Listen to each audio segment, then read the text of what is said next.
Merci, Monsieur. Thank you, Mr. Speaker, and I'd like to thank all my colleagues for this honor to speak today to discuss the very important sentiments of all my colleagues and leaders of all parties for this historic apology to the Italian-Canadian community that were interned and the entire community affected by this injustice. It's obviously never too late to apologize.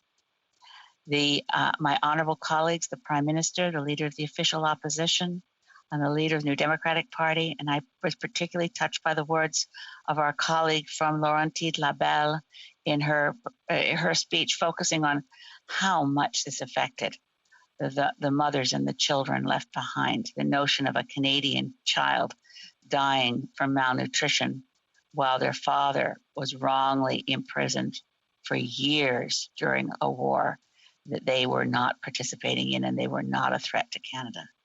This apology is a long time coming, and so many of those who were directly affected, who were interned, are not any longer with us. But their children and their grandchildren have been long waiting for this apology.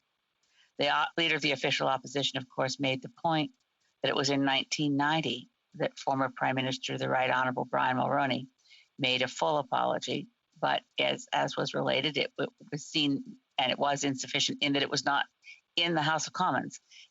The apology from Prime Minister Mulroney was certainly a comprehensive, full apology, but it did not have the gravitas that the apology today will have. Another former Prime Minister attempted to make this right. In 2005, former Prime Minister Paul Martin put forward a plan for an apology with funds set aside for reparations and to mark the contributions that Italian Canadians had made. But an election intervened, and that specific apology and those specific funds were never designated to their intended recipients. The Italian community of Canada had been so wrongly abused through the course of the Second World War. And finally, we had a private member's bill from former member from Saint-Léonard, Saint-Michel, Massimo Picchetti, put forward a private member's bill in 2009 to finally have an apology in this House. Well, today, thanks to our current Prime Minister, and I do thank him, this is the appropriate apology that Italian Canadian communities and individuals, particularly those who actually were interned, and their children and their grandchildren, and all of those affected by this grievous wrong, the assumption that if you were an Italian Canadian, you were a fascist. It's very clear that that was not the case. People were arrested, taken from their families, not to see them for years. I note some historians are now questioning in our daily press whether we should be careful not to apologize too fully. I reject that.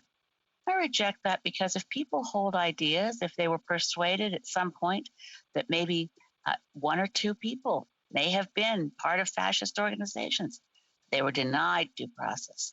They were thrown in jail. They were not allowed to see their families. This was a wrong. And most of the people arrested from the historical records that I can find had nothing whatsoever to do with any political movement and were loyal Canadians. So let the apology be full. Let it be made clear that people in their time, the Canadians who made this decision, the Prime Minister who made this decision, made a mistake. Just as we did when we decided to intern thousands of Japanese Canadians, just as we did on the many, many apologies we've had in this place, when we decided if you were LGBTQ Canadian, you could not have a job in the government. So many apologies in this place, but it doesn't in any way dilute the importance of the apologies.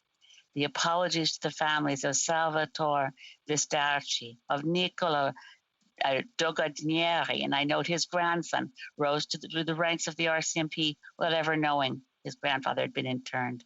The very touching story of Guido Nincieri, one of Canada's leading artists.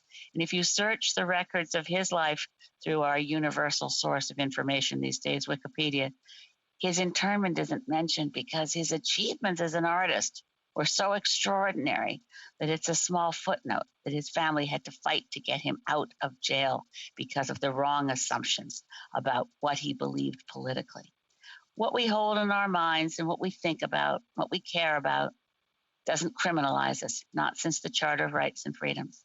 And I note with gratitude that our speaker, as the Prime Minister said, Signore Presidente, the first Italian Canadian to hold the chair of Speaker.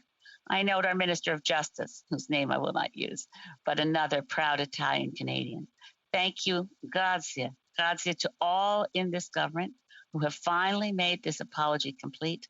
Thank you to the leader of the official opposition, leader of the New Democratic Party, and the Bloc Québécois for making it very clear that all of us appreciate what the Italian Canadian community does for this country day to day, and that we apologize from the bottom of our hearts as best we can in 2021 for the wrongs of 1940. Merci. Thank you, Mr. President.